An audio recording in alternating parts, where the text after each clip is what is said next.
Baik pemirsa, kita kembali lagi di Bincang Kapuas masih bersama dengan Ketua Umum Yayasan Sultan Hamid II Ansari Dimyati. Nah, Bung Ansari, bahwa Indonesia dulunya menginginkan agar semua negara-negara federal itu bergabung bersama Negara Kesatuan Republik Indonesia. Selain faktor ingin memperluas wilayah negaranya, ada faktor lainkah? Atau apa kekurangan sebenarnya dari negara federal itu? Alasan Indonesia itu mereka menjadi satu, mereka lebih kuat. Kan begitu perubahannya dari negara federal ke negara kesatuan. Terus padahal esensinya kita tidak, lagi-lagi saya katakan, kita tidak bisa berkutat dalam narasi tunggal tadi, ketunggalan tadi. Semua hukum itu dikeluarkan dari Jakarta. Semua pendistribusian ekonomi, komersial, perdagangan, kemudian kurikulum pendidikan, sejarah, sosial, politik, budaya itu semua ditetapkan dari pusat Jakarta, tersentral. Negara kesatuan itu hakikatnya kan sentralisasi di Jakarta. Dengan satu kepala negara, satu kepala pemerintahan, satu lembaga legislatif yang sifatnya unikameral tadi itu, bukan bikameral, kemudian satu kebijakan hukum didistribusikan ke seluruh daerah-daerahnya. Itu hakikat negara kesatuan. Nah, sedangkan negara federal sendiri ini, di dalam sebuah negara besar ada negara-negara kecil yang memiliki konstitusi masing-masing, memiliki kepala pemerintahan di setiap provinsi atau negara-negara bagian masing-masing, kemudian bersatu, kemudian membuat sebuah kebijakan bersama untuk dalam skala nasional lebih besar. Tapi ini sifatnya bottom up, dari bawah ke atas, tidak ada kungkungan dari atas ke bawah. Kalau negara kesatuan kan dari ke atas ke bawah. Nah, ini seperti ini. Tapi negara federal Indonesia kan sudah pernah ada dulu. Kenapa dibubarkan? Nah, kemudian sekarang carut marutnya hukum di Indonesia, carut marutnya sistem politik, sistem pemerintahan di Indonesia ini karena pasti bersebab. Nah, sebabnya itu adalah sejarah tadi itu cukup hipokrit menurut saya.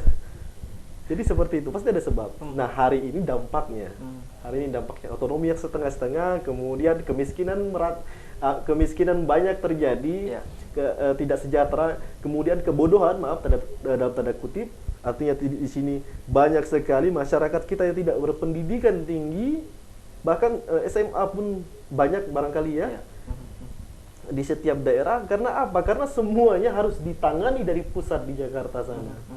Sebenarnya karena saking banyaknya sulit dan tidak mampu, Bang. Nah, Sultan Hamid tidak menginginkan itu karena narasi sejarahnya pun kita ini berbeda-beda. Kita tidak pernah disatukan dalam sebuah histori yang sama. Kerajaan Aceh pun dengan Yogyakarta barangkali itu hanya kalau mereka pernah bertemu dari Sumatera di Jawa sana, itu mereka hanya dalam status perdagangan. Oke, Bang, kita kembali lagi. Kembali lagi ke Konferensi Meja Bundar. Saat itu kan ada 3 penandatanganan, yakni dari Belanda, dari Indonesia, kemudian dari negara-negara BFO tadi. Nah, di saat negara-negara federal ini digabungkan ke NKRI, artinya ini kan melanggar kesepakatan yang bersama 3 pihak ini. Sementara Belanda, apa sikap Belanda terhadap kondisi yang seperti ini saat itu? Ya, Belanda pada saat itu hanyalah kebetulan karena tadi dikembalikan lagi pada ketua BFO itu adalah Sultan Hamid II. Nah, inilah tadi seperti saya katakan logikanya seperti ini, Viko. Kita melakukan sebuah kesepakatan. Ada A, B, dan C. Kemudian membuat sebuah kesepakatan, kemudian kesepakatan terjadi, tapi di pertengahan perjalanan si B tidak keluar atau dikeluarkan. Intinya dia tidak lagi di dalam wilayah kesepakatan tersebut. Nah, apakah perjanjian ini tetap ada? Secara otomatis perjanjian ini batal demi hukum. Logika hukumnya seperti itu. Nah, bagaimana dengan konferensi meja bundar? Nah, tapi pertanyaan kemudian ini, kenapa BFO dibubarkan? Kan begitu. Tidak ada lagi kewenangannya. Dan Sultan Hamid II pun ditangkap sebagai ketua BFO itu sendiri. Nah, kemudian kewenangan presiden negara-negara bagian itu pun dibuntukan perlahan. Kemudian secara otomatis mereka bermain di legislatif masing-masing wilayah. Sama halnya dengan DIKB tadi saya lihat di sini. Daerah Istimewa Kalimantan Barat ini dewan-dewan DIKB-nya lah yang dimainkan ketika Sultan Hamid II di penjara di Jakarta. Nah, lantas mana tanda tangan Sultan Hamid II untuk membubarkan DIKB? Karena Sultan Hamid II kan di dalam penjara dan sampai putusan. Sebelum diputuskan Sultan Hamid bersalah pun tahun 1950 DIKB sudah dibubarkan di sini. Di sini. Nah, jadi di situ mana status hukumnya. Artinya sampai sekarang DIKB belum bubar, menurut saya. Masih ada. Masih ada. Oke. Nah, artinya bahwa kedepannya negara-negara federal ini sudah pantaskah dianut oleh Indonesia yang saat sekarang dengan kondisi yang banyak sekali seperti ini, Bang? Ya sangat pantas, kalaupun memang Indonesia tidak menginginkan negara-negara itu membuat sebuah gerakan separatis seperti di Papua yang ingin memisahkan diri dari Indonesia, kemudian seperti di Aceh dulu, mungkin barangkali bisa ada letupan lagi ke depannya, kemudian di Riau, di Borneo sendiri, di Kalimantan, Indonesia harus memperbaiki sistem struktur bentuk negara yang baik dan tepat seperti di Indonesia ini seperti apa?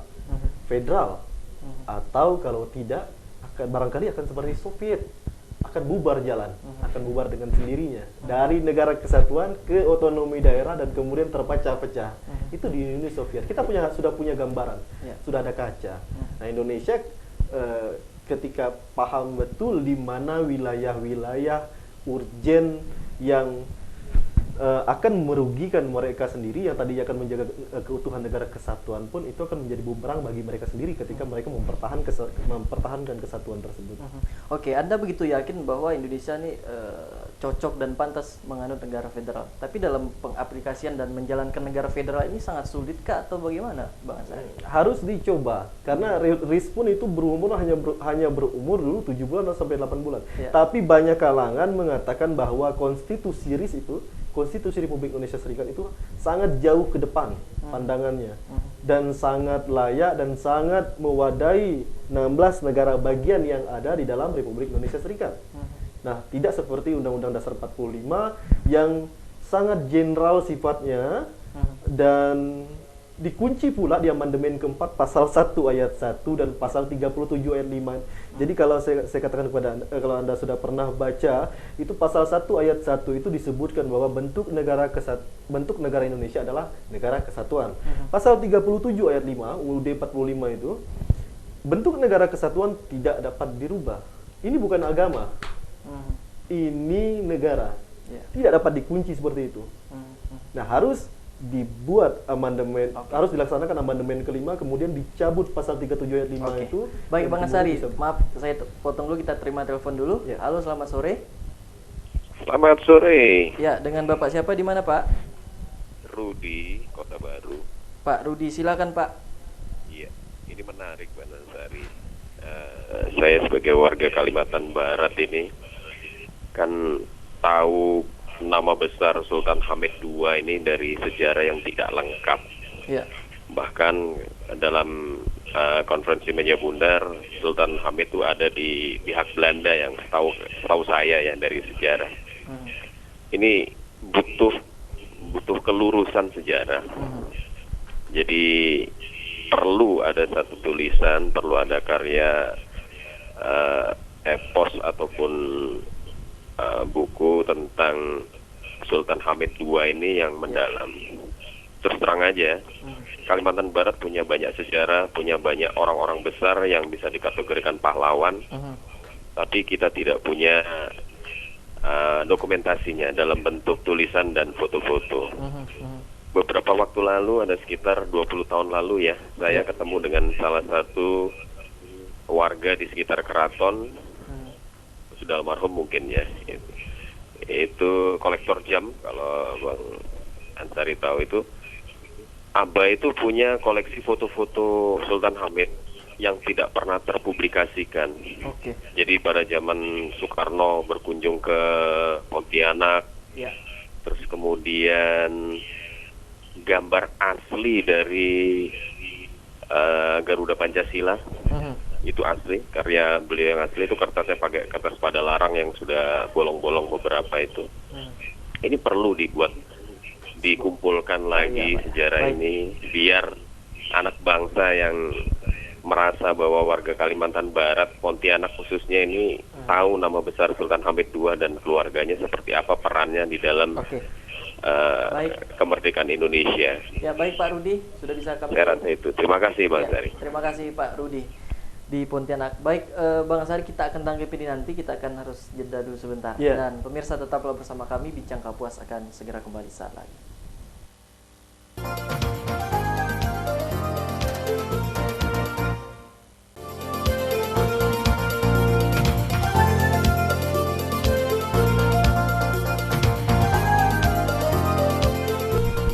Baik, kita kembali di Bincang Kapuas dan di segmen terakhir membahas bersama dengan Ketua Umum Yayasan Sultan Hamid II Ansari Dimyati. Baik, Bung Ansari, kita akan tanggapi Pak Rudi tadi bahwa sejarah ini, mengetahui sejarah agar benar-benar sejarah yang benar dan tidak ada penyimpangan-penyimpangan. Tanggapan Anda seperti apa? Ya, tadi saya sepakat dengan Pak Rudi tadi ya. Beliau katakan kita banyak kurang referensi mengenai sejarah lokalitas yang ada di Kalimantan Barat sendiri, misalkan. Mungkin barangkali Pak Rudi kemarin tidak mendapatkan informasi bahwa kita sudah menerbitkan buku Sultan Hamid II dan lengkap sekali di sini. Foto-foto, dan di sini pun memberikan kata sambutan ini Wakil Ketua Dewan Pembina Yayasan Sultan Hamid, bekas Sekretaris Pribadi Sultan Hamid II, Pak Max Yusuf Al-Qadri. Dan sini kita pun sudah berkoordinasi dengan Sultan Pontianak sendiri, dan naskah-naskah pun kita dapatkan dari data-data di Belanda, di Jakarta, di KITLV, di Erasmus Belanda, Kedutaan Besar Belanda, dan lain-lain kita dapatkan data-datanya. Nah, menurut Pak Rudi, kita banyak sekali sebenarnya pahlawan-pahlawan Indonesia dari Kalbar ini, cuman kurang apa? Artinya kurang bisa diekspos secara menyeluruh. Maka dari itu saya katakan tadi, ini ada yang pertama harus saya katakan bahwa sejarah itu adalah untuk siapa yang menang. Dan faktanya bahwa hari ini di Indonesia adalah sejarah di Indonesia adalah bukan sejarah peradaban, bukan sejarah kebudayaan, tapi sejarah politik. Sejarah negara Indonesia adalah sejarah politik Indonesia. Itu faktanya hari ini. Dan di dalam politik pasti ada perseteruan, pasti ada perbedaan ideologi, pasti ada benturan, pasti ada konflik kepentingan.